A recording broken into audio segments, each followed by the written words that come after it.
Ladies and gentlemen, good morning to you all from sunny and beautiful Florence. It's a pleasure for me to present the first panel discussion of the day, in which I'll be putting the following question to three very distinguished panelists. What is the role of the museum? If I could ask all of you to be seated with mobile phones switched off, that would be a courtesy to my speakers. Thank you. Before I quiz them on the question of what is the role of the museum, I thought it might be worth asking what may seem to all of you, and even to me, a very obvious question: what is a museum? Until fairly recently, the answer to that question was pretty straightforward, I think. A museum was a place where you looked from a safe distance at objects of artistic, historical, or beautiful nature that were either hanging on the wall, they were perched on plinths, or they were sitting safely in glass vitrines that we all kind of looked at from behind the glass, obviously. These objects were selected and curated by experts and specialists who knew more than we did. We were passive viewers of all of these objects, and that was what a museum was. Today, there are lots of clashing views about what the museum is or what it should be, including at the body that actually unites all of the museums of the world, the International Council of Museums. And at that umbrella body, there was a huge debate that went on for actually 2 or 3 years. Of course, the pandemic lengthened things a bit. But, you know, they couldn't agree, what is a museum? They had huge clashes about that. There was a definition that was brought in 2019, and then all these other people said, no, we don't agree. And the new definition, after lots of debate and lots of coming and going, includes words like inclusivity, diversity, et cetera, and that's what the debate and the arguments were about. So museums in the 21st century can no longer be top-down centers of knowledge and connoisseurship that talk down to visitors. They have to be democratic, reflecting the societies that they're part of, and give voice to the communities that come and visit them. Some museums are taking this community definition very, very literally. I think the Manchester Museum, which I recently did a piece on for the New York Times, has just opened a permanent gallery in their newly refurbished museum. It's the South Asian Gallery, and the curators of this gallery are all members of the local South Asian community. Just think, curators of a permanent collection in a museum who are actually members entirely of the community.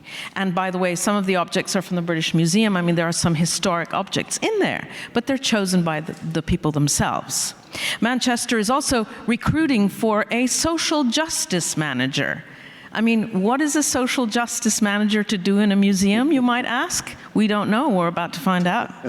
And the director, Esme Ward, who's brilliant, British director, she says, a museum should be an empathy machine.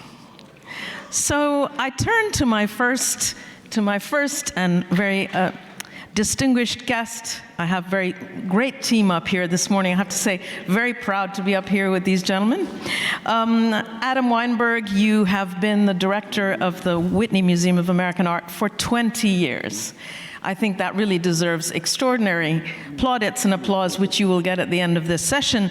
But you're stepping down in a few months to our great regret, and to move on and do other things. But is your museum an empathy machine? You know, and to use an expression that you yourself coined, which is in the title of our talk, is the museum a mirror of society, or is it a megaphone calling out to society? What is a museum, in your view, in the 21st century? Big question. First of all, I'm still figuring it out, and that's the pleasure of it. It's an ongoing process. I think, for me, it's a place where we make meaning of various kinds. and Museum of Contemporary Art. I think, first of all, it's very difficult to talk about museums. There's so many different kinds of museums, like so many different kinds of people. As we can see on the panel today. Exactly, completely different structures. So what is the meaning of one museum, a particular museum, and how it participates in a larger museum culture? And at least at the Whitney, I think of it as very much as a place of art in real time, which means we are swimming in the river at the same pace of the river that we can't even feel the movement of the river in a way. And it's the idea of being surrounded by conflicting and complex and subtle and diverse ideas and visions of artists. And for me, you know, the politics of a museum is not simply the most overt notion of politics, but it's really the fundamental questions of asking people to consider the realities of the day that we're in, and really forcing us to look at ourselves in the sense that it is a mirror, and a long answer to the question, but as a megaphone, my feeling is, as a museum, we create the context for artists to be the megaphones. It is not our job to say, this is what we are specifically going out there. We are doing that by the artists we select, the programs that we produce, the context that we create. That becomes kind of the megaphone in a way. We are structuring it. We're like the editors, so to speak. Yeah, you are the editors, and you're also offering a platform to artists and sometimes becoming the stage for some pretty hot, as you know. Never boring, hot debates. I don't know if all of you remember, I'm sure you do. I believe it was in 2017, the American artist Dana Schutz did a painting called Open Casket of a 14-year-old African-American boy who was murdered in the 1950s because he'd walked into a grocery store and spoken to the lady behind the counter for a few minutes. And I think her husband and another man killed, lynched, and, murdered the boy. And Emmett Till is a huge, huge symbol of the African American and Black Lives Matter movement.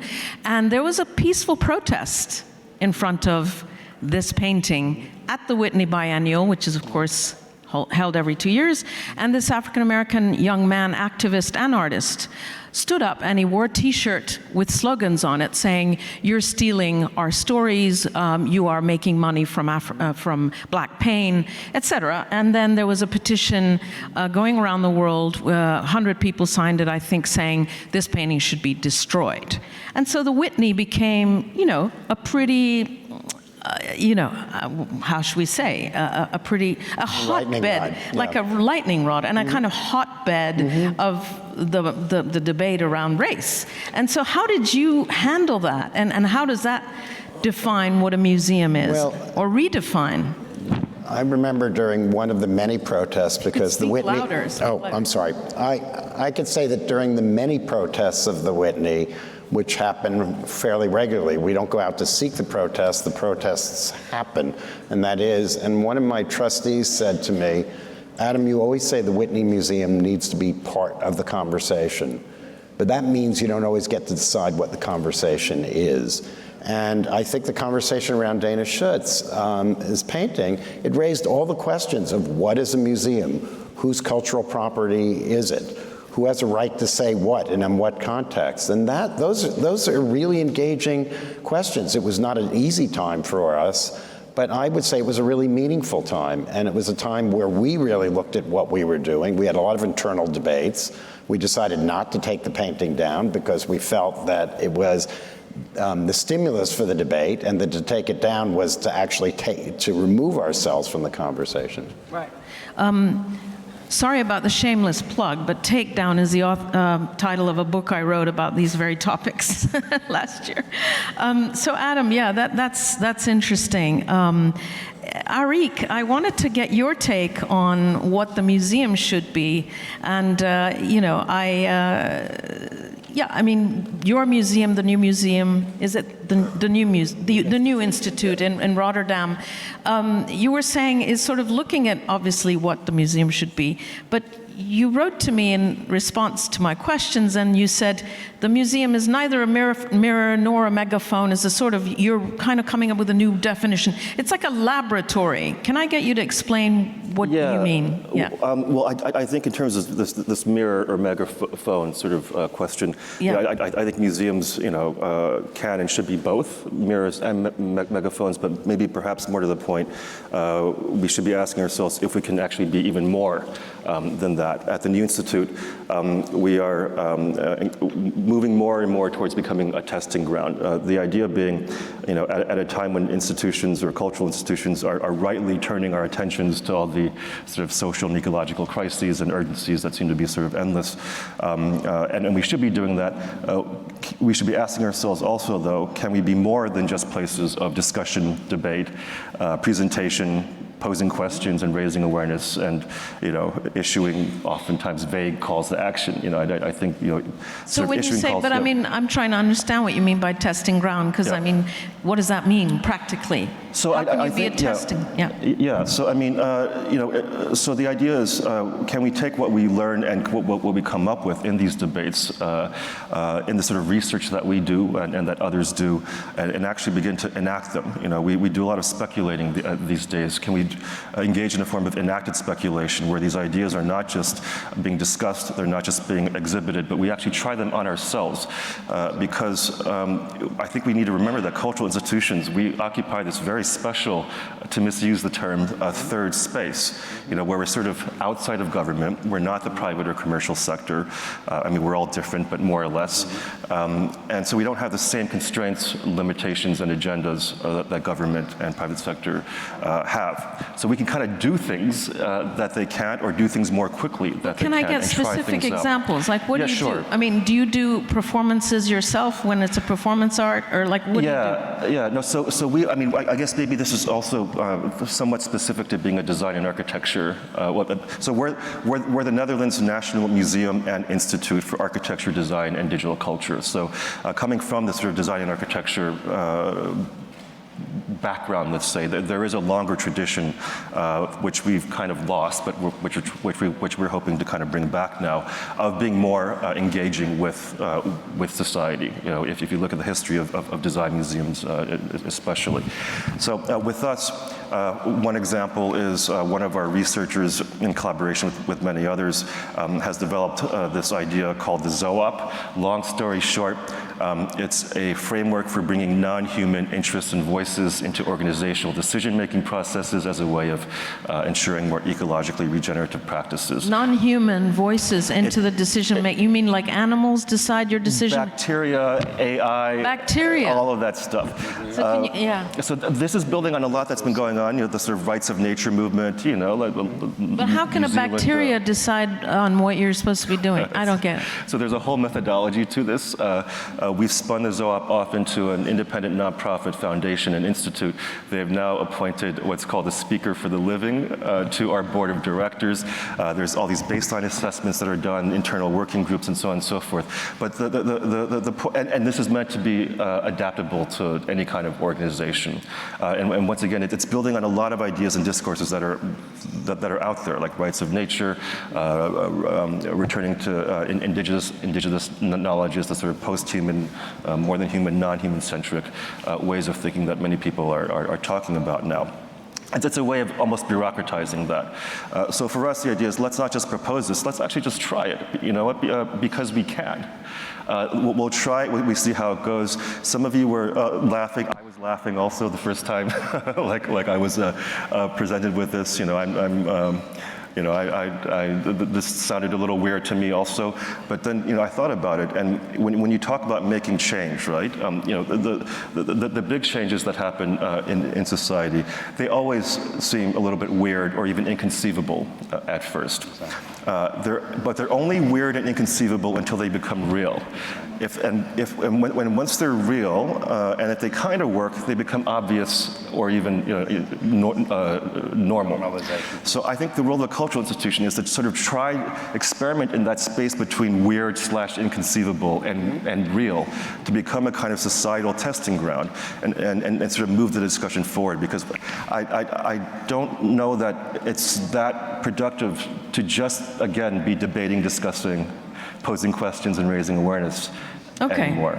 Yeah, thanks, Aric. Arturo Galansino, and can I ask people in the back, could you please just keep your voice down because we can hear it up here. Arturo Galansino, you are, as we all know from last night, the Director General of the Fondazione Palazzo Strozzi, and you are occupying what I believe is the very first Renaissance Palazzo of Florence, right? Is it right? Yes. And so I wouldn't think that social justice would be part of your job as it is in Manchester for the lady there. This business of art in real time that Adam was referring to, I would think your art is not in real time, that art in Florence happens 500 years ago. But I mean, obviously, I am wrong. You are a very modern institution. You show contemporary art. So I was just wondering how you defined the role of the museum, of a contemporary art museum in beautiful, Renaissance Florence. Thank you, Farah. Yes, you're right. I can't hear you very well. Can you hear me? Can you hear me? Yes, my microphone is here, under my tie. So, okay. It's hidden. Sorry. Okay. Yes, I think. Can you hear me? Okay, I go on. No, I think you're right. I mean, we do contemporary art show, but at the same time, we still work with All Masters exhibition, and we are doing this job from a very specific point of view in a Renaissance city, in the Renaissance city. So, especially working with contemporary art in such a peculiar place embodies a certain mission for the future, for a new vision of the city. So I really think that our role has been in this year to pave the way for a new vision of Florence. So what's the new vision? But Florence, there is a kind of many cliché about art cities such as Florence. Yes, I mean, a city linked to the past. Also in art historical literature, you can find this very heavy past, but I don't think that the past is a burden. I think it's more something igniting our future. So that's the reason why we ask to the artists, we invite some of the most famous artists of our times to come to Palazzo Strozzi and to use our space as a megaphone of their value, of their messages. And we also try to talk about mirroring what's happening today in the world, in the society, and also using our history as a starting point. Humanism could be a good starting point for many issues of our times. Absolutely. Including environmental issues, philosophical, etc., human rights. So it's a way to rereading the history, which we try to do, or using the history for thinking our future. And for a city like this is very important because, tourism is an important industry in Florence, but sometimes can be something that is eating and destroying part of our identity, and also as the center of the city look, we have to preserve it, but we have to preserve it not looking to the past, but looking into the future, as a living entity. So having this kind of program in Florence, I think it was relevant for us. Sure, and when we had a little email exchange before today, you spoke to me about a major survey of the art of Ai Weiwei, an artist I happen also to know in 2016, and you said the Chinese artist used Florentine history as a source of inspiration for some new works, and then there was something that happened in real life that resonated and that and that your museum actually interacted with. Can I get you to tell that story? Yeah, it's a story that I recently told in an interview, but yes, I'm happy to tell the story again because I think it made us aware about our role in giving voice to marginalized people. that normally are out from the cultural system. Ai Weiwei in 2016 actually was our first big exhibition of a contemporary artist in Florence. He used the entire space of Palazzo Strozzi to speak about many of his issues, his topic of research, in particular about migration. 2016 was a very dramatic year for migration, like unfortunately also this year is. And he put all this big raft outside the facade of Palazzo Strozzi, a very spectacular installation. The big raft with the refugees inside. Yeah, it was a site-specific installation. It was all around. It wasn't pneumatic? Or? It was a very viral image. Yeah. There was all around the windows of Palazzo Strozzi. So it was using our palace as a symbol of our values, European cultural values, humanistic values, just to show, to remember us how inhuman was the treatment that many migrants were having in this moment. So basically, unfortunately, the beginning of 2017, an accident happened in one of the shelters that some migrants were using, just to sleep in the night. There was a fire. Some people died. I think 2 people died, if I remember correctly. Can you speak a bit louder? Yeah, and so many of them used Palazzo Strozzi and Ai Weiwei installation to protest, to manifest, and use our museum as a way to be put in touch with local authorities, with politicians, and they occupied in a very peaceful way. We managed the situation, and so they wanted to use art, contemporary art, in a city like was not devoted to contemporary art, at least not before our exhibitions. To talk about a very urgent matter. So a group of migrants basically occupied Palazzo Strozzi. Exactly. That was in. So that was like a security issue. So how did you deal with that? I managed it with my staff, and everything was very well done. And they were very peaceful. They just wanted to have a voice. And they came because of Ai Weiwei's exhibition. They recognized probably. Yeah. In this installation, some of their problems, some of their issues, yes, and their life themselves. So that's very interesting. So obviously that kind of infiltrated your thinking about what your museum is, yeah? Yes, totally. Yeah. And so, I'm going to carry on conversing with these gentlemen, but would love to hear from you, because we all love museums, otherwise we wouldn't be here at the Art for Tomorrow conference, and we really would welcome any thoughts, or actually questions. We would rather have questions than thoughts. Yes, we have a question in the back, and then I'll come back to the panel. But let's hear from the audience. We have a couple of questions. I don't know. Yes, can we have a microphone here in the 3rd row? Thank you so much. Yeah. And we have a question in the back. Hello. If you could, I guess you're Lapsley, but if you could introduce yourself and give your name and... Hi, I'm Holly Lapsley. I was speaking yesterday. You're an artist. Yeah, I'm an artist. As we uncover additional information about artists of the past, say an artist with a history of violence against women, how do you balance the showcasing of the work whilst respecting the problematic issue of putting controversial figures on a platform, which I'm sure would be a contradiction to the ethos of the museum? Yeah, that's a good question. Adam, you want to take that one? Sorry. That's a real easy one.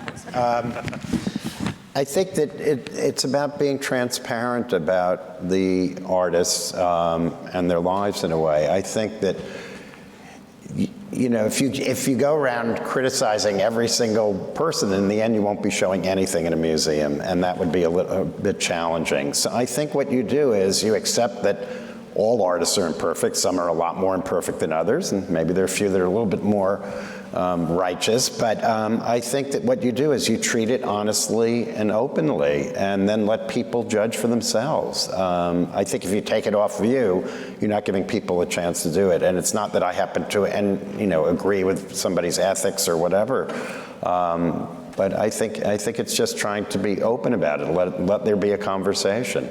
Yeah, I was wondering, because a follow-up on that, this is something that I was looking to in my book, and we're looking a lot at Gauguin, and how Gauguin is now being reviewed and revisited. And, And you know, there's an artist such as Balthus. I know you didn't have a Balthus and don't have a Balthus in your collections. Metropolitan has one in their collections. And Balthus, as we all know, painted very young girls in positions that would probably make a modern-day viewer uncomfortable. And I just wondered, you know, what would you do with a Balthus? What would I do? I don't know. You know, I'm lucky. I don't have to deal with Balthus, but I guess what I am thinking about based on my colleagues is that, you know, every artist is a contemporary in their times. I was looking at Caravaggio and I was thinking of how radical that work is. Yeah, and he was a murderer. He was a murderer. And he was a murderer, but also his approach to sexuality, his approach to visual context, his approach to class was really, really radical. Today we look at it as treasures and masterpieces. And we have to remember that in its time, really great art often is disruptive and it's controversial. And it's also, you know, there are things that we're happy about. But I think, you know, good people do bad things and bad people do good things. And that, you know, it's very simple. It's very simple in that way. We have to accept that there are great artists who are very flawed people. And then there are a lot of not very good artists who may be more perfect. I mean, it's not that they're equal either. I don't want to make it that but I think it's keeping the conversation and understanding also that institutions, and as Aric was saying, that's kind of a third space in our culture in a way. We are both inside the establishment and against the establishment at the same time. I remember during Trump's election, there was a political artist named Martha Rosler who came to a convening at the Whitney, and she got up and said, "We need the Whitney Museum of American Art." And I was very proud and everything. And then she turned and she went, "The Whitney Museum of American Art." And what I realized, though, in that contradiction is exactly the third space of the museum. It's the necessity of the institution, but it's the necessity to understand that the institution reifies a lot of bad things in the world as well as a lot of really wonderful things. Yeah, we are participating in that. Yeah, I'd like to actually hear from both of you on this spicy question we just had. I like a bit of spice. Aric.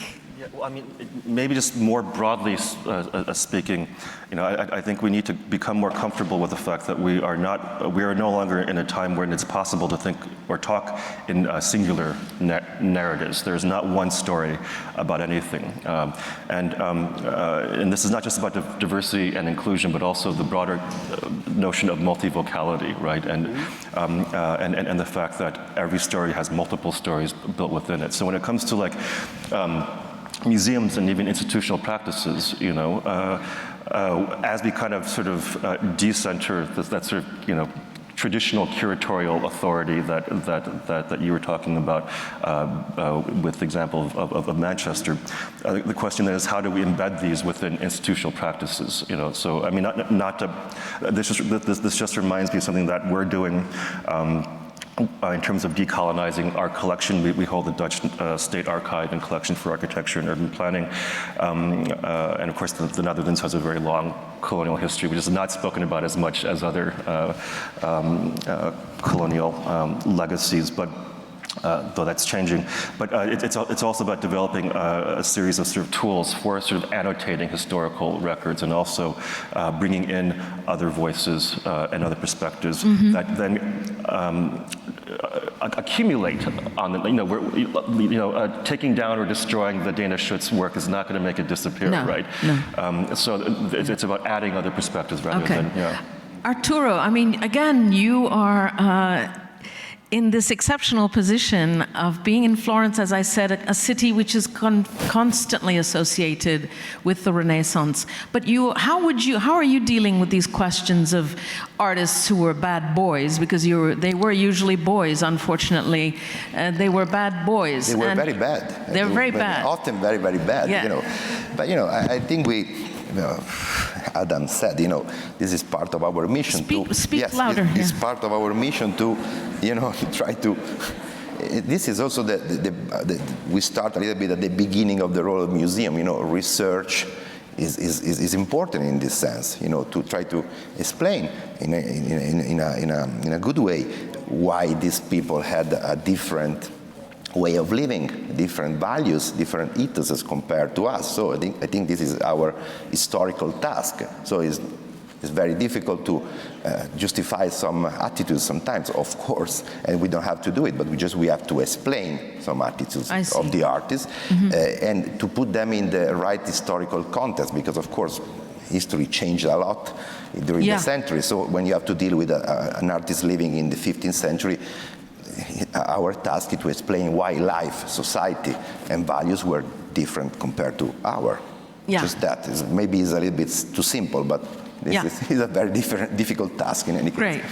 We have about 5.5 minutes left. We have a question here in row 3. If I could have a microphone, thank you very much, Miss. No, sorry. Sorry. He came first. That was fine. Yeah. Thank you, Farah. Simon Mordaunt. I'm Deputy Chair of MoMA PS1 in New York. I'm particularly interested in Adam and Arturo's views on how we make our institutions more local. We've spent the last decade fixated on visitation numbers and blockbuster shows. And post-pandemic, my personal view is we need to be far more locally connected and a sanctuary for our local communities. I'd be interested in Adam and Arturo's views. Yeah, what about the local? Well, one of the things I've always been very proud about the Whitney Museum is the Whitney Museum was founded as a museum of the arts of America or of the United States. And in a way, it was very much a New York museum. And even today, MoMA is much more international, the Met, the Guggenheim. And I think it's one of the reasons the Whitney was always being beat up, because I always say that you can criticize your own children, but you can't criticize other people's children. New Yorkers love the Whitney, and they love to hate the Whitney too, because it is part of their environment. And that's what I mean about art in real time. And I think we are nourished by the roots of being in New York and that sense of place, but at the same time, we should be broader in other respects. So I think you have to be, that old term, global. You have to be both incredibly local and global at the same time. Arturo. Our local community is a big part of our public, let's say 1/4 more or less of our public. So let's say they are our core business, so we take care of them. And it's very important, I think, to work in a local perspective. Of course, we want to attract international crowd. But Florence, when you come for the first time in Florence, you don't come for a Marina Abramovic show. You come for a what show? Just an example. You don't come for a contemporary art show if you come for the first time in Florence from Asia or from America. I don't know. There are many things to see. So Palazzo Strozzi is working more for a local and national audience. So we don't have to think about tourism, because normally tourists, they don't come to Palazzo Strozzi. This is also about sustainability. An institution like Palazzo Strozzi is very sustainable because works also especially with the local and national community, enhancing a sustainable way of tourism. So yes, it's very important in many ways, culturally, and also in a cultural way, social and also economical, because this kind of tourism is good for the local economy. Great answers we're getting to your questions, aren't we? Could we have, yes, please, and could you introduce yourself? Yeah, hello, I'm Edward Sterngold. The company I created was actually Shifting Vision, and this is all about shifting visions. And my question to you all as a director, how do you really deal in these very turbulent times with this very full of criticism all around you? How do you keep your institutions internally, all your curators, all the people around you, to still be open and take all that pressure? Because you are, as directors, as you all say, you have all these pressures from all artists and all the interested parties, but how do you really manage to get it in the institution? Understood. Aric, can you want to take that one? I don't know how much controversy you've had in Rotterdam, but maybe some. It happens, yeah. Again, we need to hear your voice, so you need to speak loud. Well, I think back to this notion of multivocality. I think we need to sort of just be comfortable with the fact that we need to be increasingly comfortable with the fact that we live in a complex world with differing opinions, and an institution actually needs to speak to a lot of different people. We're not a small small institution. We're not huge, but we have 120 staff. But in many ways, because of our ethos and assignment from the Ministry of Culture in the Netherlands, our assignment is to be sort of experimental and so on and so forth. But in our first few years, because of that, we were in some ways acting like a small experimental space, right? Very focused, very specific set of sort of politics and values. Now we are trying to open up and really act more like a sort of national museum that we are, and that requires bringing different voices in, and also making sure that everyone knows that there is room for their voice. I'm sorry, Adam wanted to jump in. I was just going to say very quickly, taking the Danish Schutz, for example. I think, first of all, being a museum director today is really hard because you get it from all sides. But we were being criticized on the left, and we were being criticized on the right about the Danish Schutz. And it was really interesting when my colleague said, we must be doing the right thing if we're getting it from both sides. And I think that's my short answer to it. Well, I hope we don't get it from both sides, and I hope you liked actually our panel discussion this morning. Thank you, gentlemen. You were wonderful.